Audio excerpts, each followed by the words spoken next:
자, 120페이지에 있는 프로젝트를 진행하겠습니다.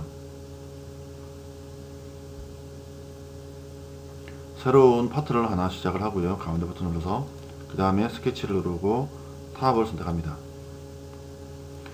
자주 사용하는 어떤 스케치의 경우에는 우리가 팔레트에다가 그 스케치를 지정을 해놓고 사용을 할 수가 있는데, 굳이 그렇게 안 하더라도 여기 보면 우리가 필요로 하는 그러한 어떤 그 다각형들, 육각형, 오각형 뭐 이런 것들이 있기 때문에 가끔 필요하실 때가 있습니다. 그래서 이거를 눌러보면 처음에는 약간 불러오는데 시간이 걸리죠. 그래서 여기에 보면 다각형들이 이렇게 있는데 그 중에서 이제 오각형이 있습니다. 그래서 오각형을 가져오기 위해서 이걸 더블 클릭하고 임의 위치에서 클릭을 합니다. 그러면 이게 원래 있던 위치에 비해서, 원래 있던 크기에 비해서 이게 지금 한 73배 정도의 크기다 라는 것을 보여주고 있고, 이거는 회전, 이거는 크기, 이거는 원점, 물론 위에서도 바꿀 수가 있지만 대시보드에서 이렇게 변경을 할 수가 있습니다. 그래서 이 원점을 어디로 우리가 다른 데로 바꾸고 싶다면 여기서 오른쪽 버튼을 눌러가지고 바꾸면 기존에 있던 엔티티에서 어떤 끝점, 미드 포인트, 그 다음에 뭐 이런 데를 인식을 해서 이렇게 옮길 수가 있습니다. 그래서 여기다가 옮길 수가 있겠고요. 이거를 마우스 왼쪽 버튼 드래그해서 중간에다 놓아 보겠습니다. 닫아버리고, 그 다음에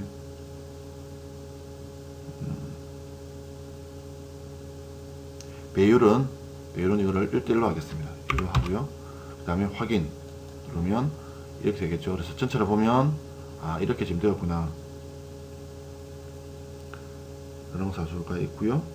그 다음 여기 이제 1이라는 치수를 더블 클릭해서 이거를 10으로 바꿉니다. 그래서 10배로 좀 커졌겠죠. 그 다음에 원을 좀 이제 삭제를 해버리겠습니다. 이거는 하나의 어떤 효율적인보다는 명령을 좀 익히는 데 필요한 거니까요. 그러다 보니까 원이 잡고 있던 그런 구속 조건, 원에 구속되어 있던 이런 엔티티들이 구속이 사라지니까 치수들이 많이 발생을 했습니다. 자, 그러면 이제 수정이라고 하는 명령을 사용을 해보겠는데, 여기서 치수를 이렇게 하나씩 바꾸면, 만일에 지금 6.88이라고 되어 있는데 이거를 제가 뭐 11로 바꾸면 모양이 틀어져 버릴 가능성이 꽤 있습니다. 그래서 이런 것들을 방지를 하기 위해서 한꺼번에 변경할 때는 치수가 지금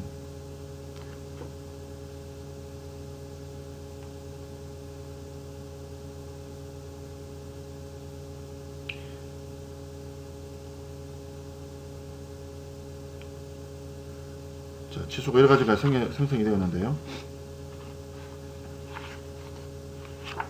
여기서 이런 치수들을 이렇게 그냥 쭉 드래그를 한 다음에 수정이라고 하는 부분이 있습니다. 여기에 수정이라고 하는 부분, 여기서 우리가 치수들이 어떻게 각각이 바뀔 것인지 이런 것들을 조금씩 확인을 해볼 수도 있다 라는 것입니다. 그 부분이 121페이지의 맨 마지막에 나와져 있고요. 그래서 만약에 예를 들어서 뭐 여기 10이라는 치수, 이 치수죠. 자, 이걸 선택하니까 여기가 사각형으로 바뀌죠. 그래서 이 치수를 이렇게 바꿀 수 있다, 이런 것들을 체크를 해볼 수가 있습니다. 근데 이렇게 해버리면 이게 치수가 다 따로따로 되잖아요. 그래서 이런 경우에는 어떻게 하냐면 이 전체를 선택하고 수정에 들어가서 배율 잠금, 락 스케일을 누른 다음에 10을 30으로 변경하고 엔터를 쳐버리면 이 전체가 동일한 비율로 바로 바뀌기 때문에 굉장히 편리하게 전체적인 스케일을 변경할 수 있습니다. 그 이후에 각각의 치수를 조금씩 이제 수정하면 형상이 틀어지는 그러한 어떤 그 위험을 방지할 수 있는 것이죠. 자, 그 다음에 이제 치수를 크기가 다 똑같이 지금 책에는 크기를, 선의 길이를 다 똑같이 해라고 되어 있는데, 이미 저의 경우에는 이게 선의 길이가 다 똑같이 되어 있기 때문에 그렇게 할 필요는 없을 것 같습니다. 그래서 필요하다면 선을 선택을 하고 선을 이렇게 두 개에서 선택을 하고 오른쪽 버튼 눌러 가지고 같음을 누르거나, 또는 여기에 있는 같음을 누르고 선들을 쭉쭉쭉 선택을 해 나가면 되는 것이고요. 자, 그 다음에 123페이지 에 보면 대칭이라는 구속 조건을 주기로 되어 있습니다. 왜냐하면 지금 좌우가 대칭임에도 불구하고 108이라는 이런 치수가 이중으로 들어가 있으니까 치수는 적게 들어가야 되겠죠. 그래서 대칭이라고 하는 이 구속 조건을 부여하기 위해서는 반드시 중심선이 있어야 됩니다. 그 중심선은 기준에 있는 중심선이 아니라 여기 있는 중심선이 됩니다. 그래서 여기 있는 중심선을 선택하거나 또는 마우스 오른쪽 버튼을 눌러서 참조 중심선 선택을 하고 이 수직과 같은 이러한 중심을 그려줍니다. 그 다음에 가운데 버튼을 눌러서 끝을 내고 여기에 대칭을 선택을 하고 2점 2점을 하거나 2점 2점을 하거나 관계없을 것 같습니다. 그래서 2점 중심점 2점 이렇게 선택을 하면 치수가 하나가 지금 사라졌죠.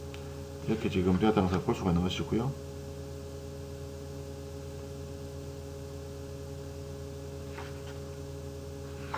그 다음에 또 참조 여기 보면 가운데 버튼을 눌러서 명령을 마치겠습니다. 중심선 하나 더 생성합니다. 여기다가 근데 여기간의 거리가 얼마냐면 여기 치수를 기입을 합니다. 왼쪽 버튼으로 이 중심선 가운데 버튼 누르면 되고 그 값이 100mm인데 이거를 대칭을 하겠다. 어떤 명령도 지금 치수가 되어 있다는 것을 확인해야 되고요. 가운데 버튼을 눌러서 명령을 마칩니다. 그래서 이만큼을 선택을 하고 이게 대칭이 되는데 어디를 기준으로? 여기 중심선을 기준으로 대칭이 된다. 자, 그 다음에 전체적으로 눌러보면 이렇게 지금 대칭이 되었다는 것을 볼 수가 있고, 그 다음에 이게 좌우가 대칭이라는 것을 보여주기 위해서 이 화살표들이 지금 다 꼭지점에 대해서 나와 있는 것을 볼 수 있습니다.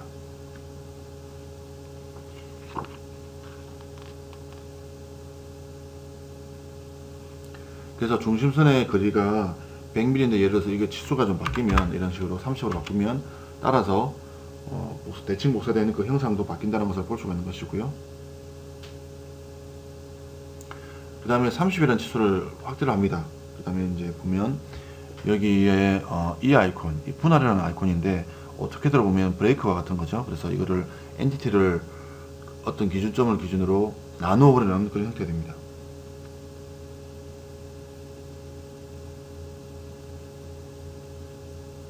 그래서 여기를 누르고 여기에 중심선과 선이 가로선이 만나는 그 점을 선택해 주면 이 부분이 이제는 선이 두 개로 나뉜 것을 볼 수가 있는 것이고요. 그 다음에 세그먼트 삭제 같은 경우, 이 같은 경우는 트림과 그 다음에 이레이저의 명령이 같이 합쳐진 겁니다. 그래서 마우스를 가져가면 바로 트림될 그런 부분이 하이라이트가 되는 것이죠. 또는 경계가 없는, 이거는 지금 선이 하나지 않습니까? 그런 경우는 바로 삭제가 되어 버립니다.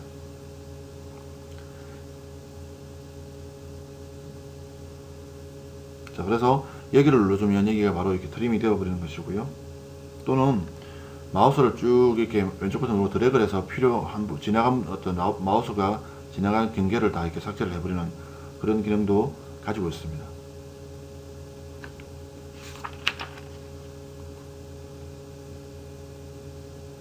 그 다음에 이제 또 많이 쓰는 것이 뭐냐면 이 아이콘, 이거는 이제 두 엔티티를, 떨어지는 엔티티를 연결을 해주는 건데 이거는 드래그로는 사용을 할 수가 없습니다.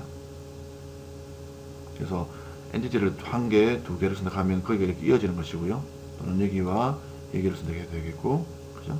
또는 뭐 여기와 여기 이런 형태로 이어질 수가 있다는 것이죠. 여기와 여기 이런 형태로 작업을 할 수가 있습니다.